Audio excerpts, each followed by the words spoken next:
TikTok base करता है fun पे, ठीक है, इंटरेस्टिंग वीडियोस पे, फन पे। अब वो क्रिएटर का काम है कि उसको किस तरीके से क्या आपके प्रोडक्ट को भी हाईलाइट करे, और वो अपनी एक व्यूअरशिप और अपनी एक वीडियो और अपनी जो यूनिकनेस है उसकी, वो फन में है, वो सीरियसनेस में, जिसमें भी जिसकी वजह से लोग उसको फॉलो कर रहे हैं, वो उसको भी कायम रखेगा। दैट मीन्स दैट श्योर्स के वो क्रिएटर उसको कहते हैं कि उसमें से क्रिएट करे। अगर इन्फ्लुएंसर हो तो वो तो कोई भी सीरियस टॉक करके भी सीधा कह देगा जी ये प्रोडक्ट है, ये आप देख लीजिएगा, ये सारा कुछ, दैट इज सीरियस। उसके बाद वो अपनी बात करनी शुरू कर देगा। इन्फ्लुएंसर जो है, जिसको वो लोग फॉलो कर रहे हैं, वो इन्फ्लुएंस करता है लोगों पे, उसकी कही हुई बात फिर कुछ ना कुछ तो मानेंगे। ये कॉन्सेप्ट है।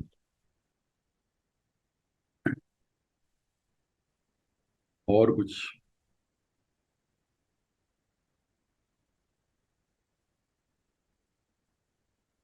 कुछ ऐसा पूछे ना कि जिससे अवाम का भी भला हो।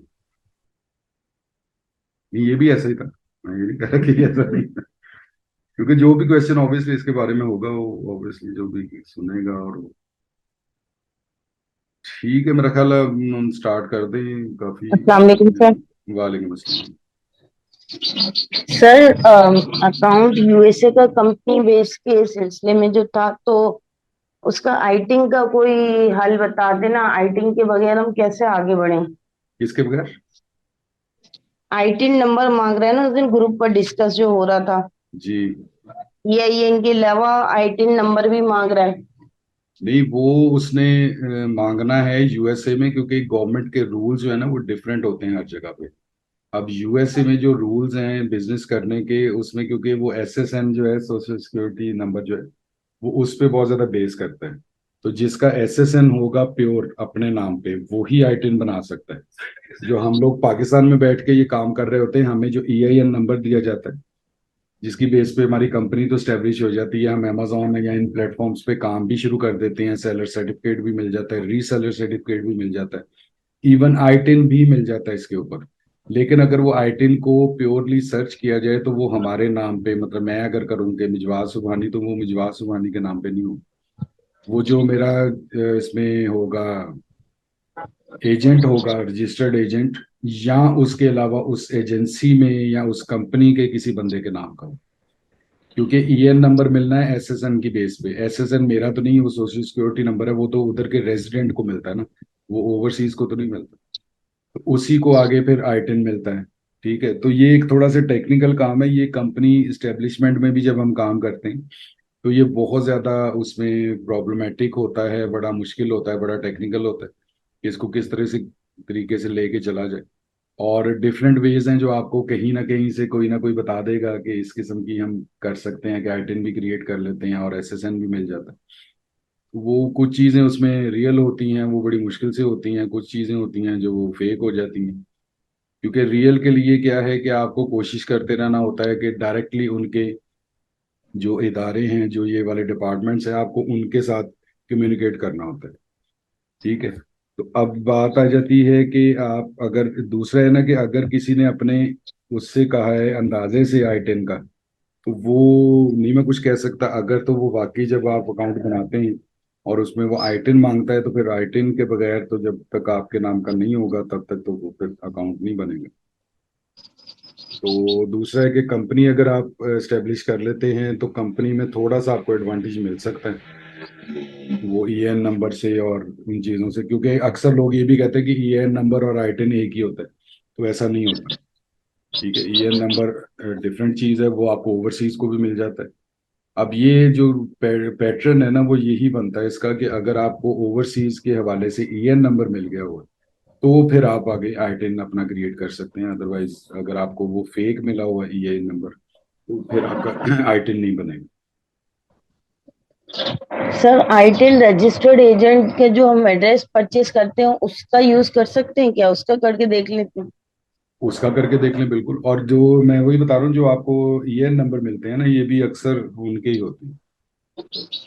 तो वो आप करके देख लें, क्योंकि हमने बेसिकली यही करना है ना, हमने कॉन्टेक्ट नंबर भी किसी का यूज करना है। तो आईटिन नंबर जस्ट फॉर वेरिफिकेशन है, अदरवाइज जो सारे पैसे आने, जो बिजनेस होना, वो तो आपके नाम पे होना ना। तो आप जो रजिस्टर्ड एजेंट है उसका आईटिन आप यूज करके देख लें, उसमें कोई हर्ज नहीं है, उसको तो आईटिन चाहिए बेसिकली। अच्छा। जी सर, थैंक यू सर। फिर भी अगर कोई ऐसा तरीका, कोई ये जुगाड़ अच्छा, मैं निकले तो एक चीज ठीक अभी थोड़ी बताइए। सी आप लोगों को, वैसे मैं सोच रहा था कि मैं लास्ट लेक्चर में ये करूँ बात, तो मैं अभी भी कर देता हूँ, लास्ट में मैं दोबारा कर लूंगा। ये सेटअप है नया, ठीक है, और नई चीजें हैं, नई हम खुद से इवन इस पे जो हिट एंड ट्रायल जिसको कहते हैं, जिन डिफरेंट सर्चेज चल रही हैं, डिफरेंट सारा कुछ हो रहा है। तो इस पे आप ये रखिएगा कि जैसे जैसे हमें कोई भी चीज नई पता चलती जाएगी, इवन आपका कोर्स खत्म भी हो जाएगा, तो जैसे ही कोई नए सेशन में हो सकता है कि कोई नई चीज डेवलपमेंट आ जाए, तो मैं ये हत्तुल इम्कान कोशिश करूंगा कि मैं आपके ग्रुप में भी उसको, क्योंकि आप फर्स्ट बैच हैं इसका टिकटॉक का, और अगर आप थोड़ा सा सर्च आउट भी करें, जो कि आप डेफिनेटली करते होंगे, तो पाकिस्तान में अभी कोई और नहीं करवा रहा, हम फर्स्ट पायनियर हैं इसमें कि हम ये कोर्स कंडक्ट कर रहे हैं। तो इसमें मैक्सिमम कोशिश करते हैं कि इसको मैक्सिमम चीज़ें आपसे डिस्कस की जाएं, आपको बताई जाएं, गाइड की जाएं। और ये अगर मैं, क्योंकि आप लोगों को नहीं अंदाजा होगा, लेकिन मैं उस एरा में चला गया था जैसे ही मैंने टिकटॉक पे काम शुरू किया था, कि जब अमेजोन नया आया था तो उस टाइम यही था कि जिसको जो पता था वो चीज़ बताता था, और उस पे फिर रिसर्च चलती रहती थी, नई नई चीज़ें आती रहती थी, वो फिर ग्रुप्स में शेयर हो के, तो इसलिए अब जिस लेवल पे पहुंच गए हो नॉलेज, अगर आज से 5 साल पहले देखें तो इस लेवल पे अमेजोन का नॉलेज नहीं था, ठीक है। और प्लस ये है कि अमेजोन प्लेटफॉर्म ने भी कुछ ऐसी चीजें ऐड की, वो भी ऑब्वियसली आपको बतानी और वो सारी शेयर करनी जरूरी है एज ए इंस्टीट्यूट और एज ए इंस्ट्रक्टर। तो ये इसमें चीज होती रहेगी, और इंशाल्लाह जैसे कोई चीज नई डेवलप होती है, कोई नई पॉलिसी आती है इसकी, या कोई नई हर्डल आती है, या कोई नई चीज हम डेवलप कर लेते हैं, जिस तरह ये यूएस का है।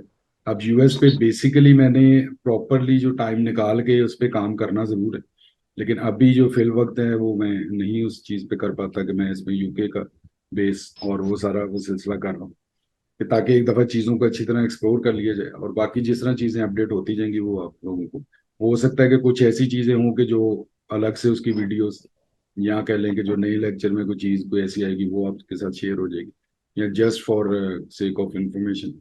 अब कल मैंने वो काफी फाइल्स वगैरह की थी कि जो रिसर्च वर्क है, वो उसको मैंने वो शेयर कर दिया था कि वो भी आप देख लें, अगर आपको उस चीज से बिल्कुल फायदा होता है। तो ये होता रहेगा, आपको ग्रेजुअली आपको चीजें मिलती रहेंगी। इसलिए आपने परेशान नहीं होना, बस आपने जितना है उतना काम करें, क्योंकि उतने में एक्सपर्ट हो जाएंगे तो नए रास्ते डेफिनेटली खुलते जाएंगे, और अगर आप इन टच होंगे तो काफी चीजें आपको खुद से भी अंदाजा होता रहेगा कि क्या अपडेट्स आ रही हैं और क्या उसमें चीजें बेहतर बेनिफिशियली और उन्होंने ऐड की हैं।